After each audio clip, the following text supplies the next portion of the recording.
Every life lost is too many, but Australia's relatively low COVID-19 death rate is the envy of the world.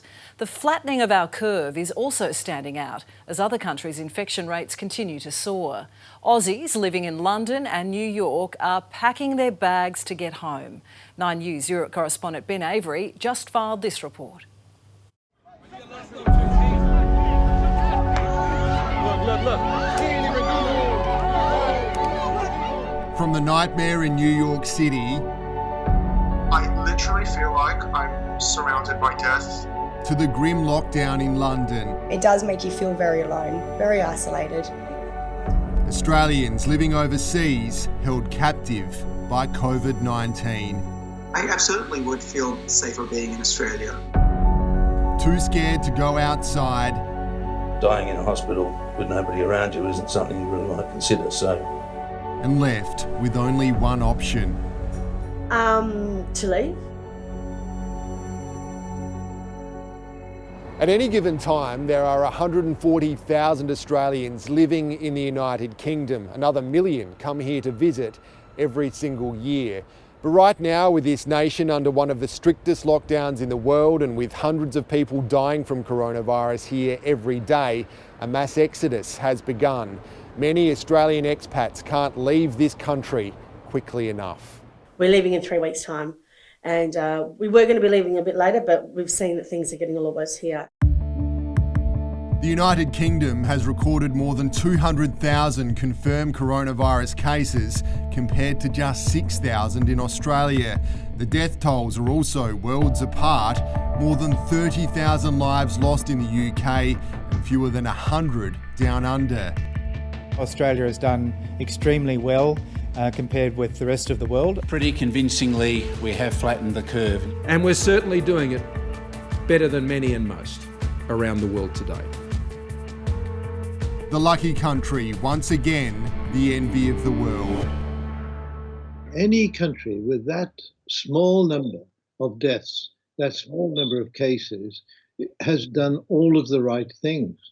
Sir Dave King was once Britain's chief scientific advisor. He's praised Australia's decision to tighten borders and quarantine arriving passengers, saying it's one reason it's in a much better position than the United Kingdom.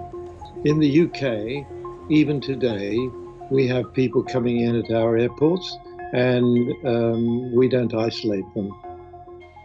Australian-born Professor David Sinclair, who lives and works in the United States, says his home country is setting a shining example for others to follow. Australia has actually pulled off a much better job than I would have thought.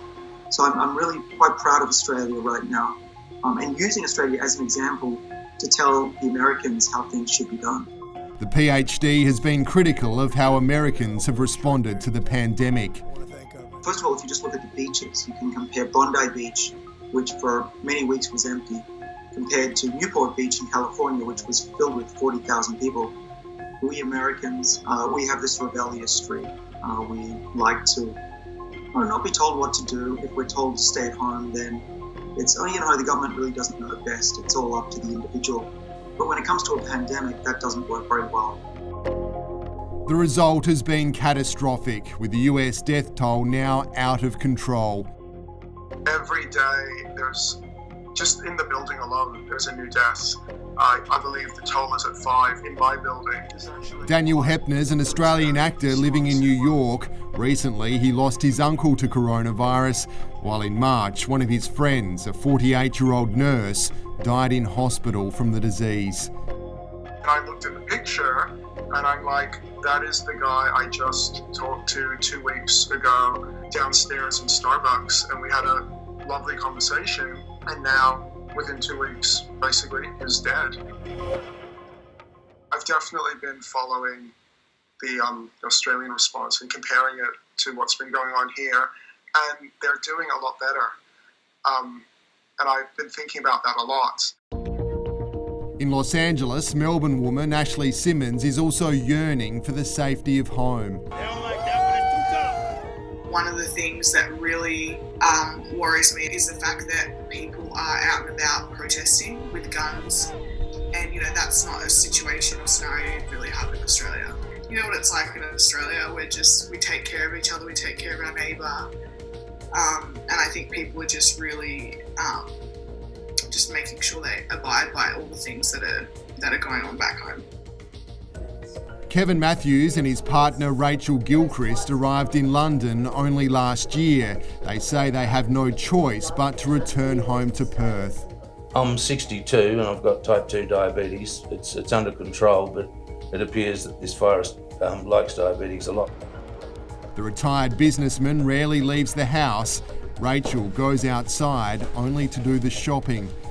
We have masks, we have gloves, we have hand sanitizer. Every time we go into a shop, we come out, we change gloves. The couple knows one mistake and Kevin could end up in the same predicament as the thousands of COVID-19 patients in UK hospitals. Once they take you in, your family doesn't come with you, and if you don't get out again, you don't see them again. So that's a pretty scary thought. The couple will fly home with their 10-year-old daughter and their nanny, JD Lee Thielman, who's also fed up with life in lockdown. Can't see my mum and dad, I can't see my family, I can't see my friends. I'm in a foreign city which I've only just settled into. I'm only going to be here 9 months by the time I go home, and I had 15 months left. So it certainly wasn't the plan. When the coronavirus outbreak first took off, the Australian High Commission set up a hotline for the concerned Australians who were here in the United Kingdom. Since then, that hotline has been contacted by around 10,000 people, with the vast majority desperate to return home. In the past 2 months, more than 13,000 Australians have done just that. Among them were Adelaide couple Rachel Kosh and Richard Dawes.